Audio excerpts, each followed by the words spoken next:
एक व्यक्ति जिसे हम यहाँ राजेश कहेंगे अपनी पत्नी और बच्चे के साथ थिएटर से बाहर आ रहा था। बाहर निकलते ही दो अजनबी लोग उसे रोक लेते हैं। वह राजेश से ऐसे बात करते हैं जैसे वे कोई सुपरस्टार हो।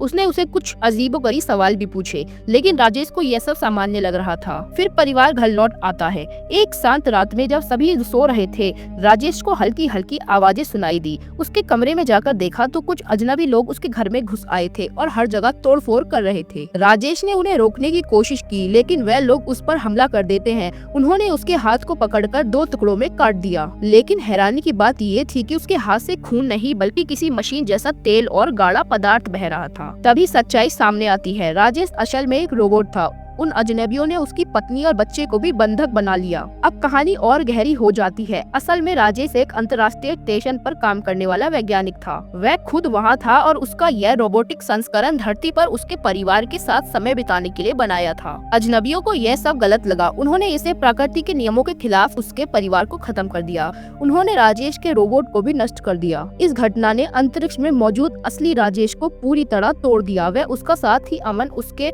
सवतन देने की कोशिश करता है। अमन के पास भी ऐसा ही एक रोबोट था जो उसकी गैर मौजूदगी में उसके परिवार के साथ रहता था। एक दिन अमन की पत्नी ने सुझाव दिया कि राजेश को धरती पर कुछ समय बिताने का मौका देना चाहिए। शायद यह बदलाव उसको थोड़ा सुकून दे सके। राजेश इस सुझाव से खुश हो गया। राजेश अमन के रोबोट का उपयोग करता हुआ धरती पर एक जंगल में आया। उसने खुली हवा में सांस ली और खुद को शांत महसूस किया, लेकिन किसी को नहीं पता था कि यही सुकून एक नई त्रासदी का कारण बनेगा।